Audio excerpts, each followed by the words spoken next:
امام ابن کثیر دمشقی شافعی رحمۃ اللہ علیہ، جن کی وفات سن 774 ہجری میں ہے، وہ اپنی تفسیر القرآن العظیم جو معروف ہے تفسیر ابن کثیر کے نام سے، اس میں نقل فرماتے ہیں۔ امام رازی اور امام ابن کثیر رحمۃ اللہ علیہ یہ دونوں حضرات ایک واقعہ نقل فرماتے ہیں کانا ابو حنیفہ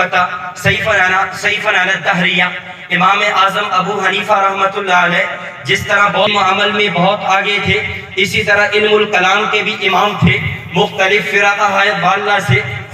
باطلہ سے مناظرے اور مباحثے فرمایا کرتے تھے۔ ایک مرتبہ مسجد میں تشریف فرما ہیں، کچھ لوگ جو اللہ کے وجود کو نہیں مانتے، اللہ کے وجود کا انکار کرتے ہیں، دہریہ لوگ، وہ امام صاحب رحمۃ اللہ علیہ کی خدمت میں آئے۔ امام صاحب رحمۃ اللہ علیہ سے آ کر گفتگو کرنا چاہی۔ امام اعظم ابو حنیفہ رحمہ اللہ فرمانے لگے، ٹھہر جائیے، مجھے مہلت دیجئے، میں اس وقت کسی خاص کام میں مصروف ہوں، خاص غور و فکر میں مصروف ہوں۔ وہ لوگ کہنے لگے، ابو حنیفہ بتائیے تو صحیح، آپ اس وقت کیا سوچ رہے ہیں، پھر اس کے بعد ہم آپ سے سوال کریں گے۔ امام صاحب رحمہ اللہ فرمانے لگے، میں ایک بات کو یہ سوچ رہا ہوں کہ ایک عجیب سا واقعہ پیش آیا۔ ایک آدمی یہاں سے چلا، اس نے دریا کے ساحل، سمندر دریا کے کنارے پر ساحل پر پہنچا اور وہاں اس نے دریا کو عبور کرنا ہے، لیکن دیکھتا یہ ہے وہاں کشتی بھی موجود نہیں ہے، کشتی چلانے والا ملاح بھی موجود نہیں، یہ دریا اور سمندر کو کیسے پار کرے؟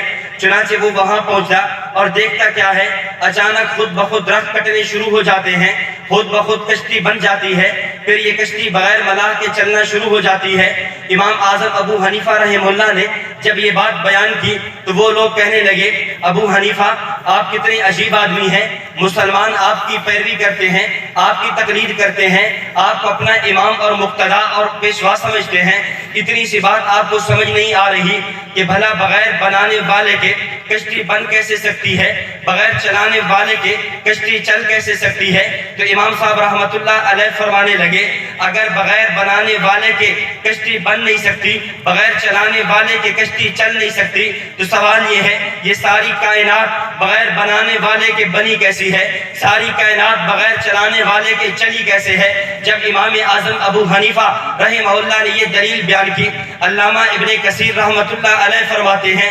فَأَسْلَمُوا عَلَى يَدَيْهِ، وہ آنے والے لوگ انہوں نے امام صاحب رحمۃ اللہ علیہ کے ہاتھوں پر اسلام قبول کر لیا۔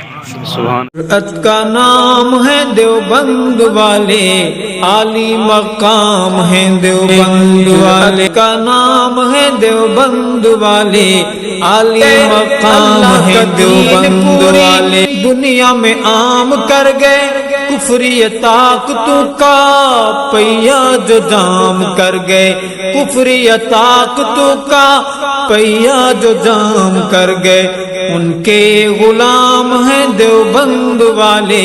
عالی مقام ہیں دیوبند والے، ان کے غلام ہیں دیوبند والے، عالی مقام ہیں دیوبند والے۔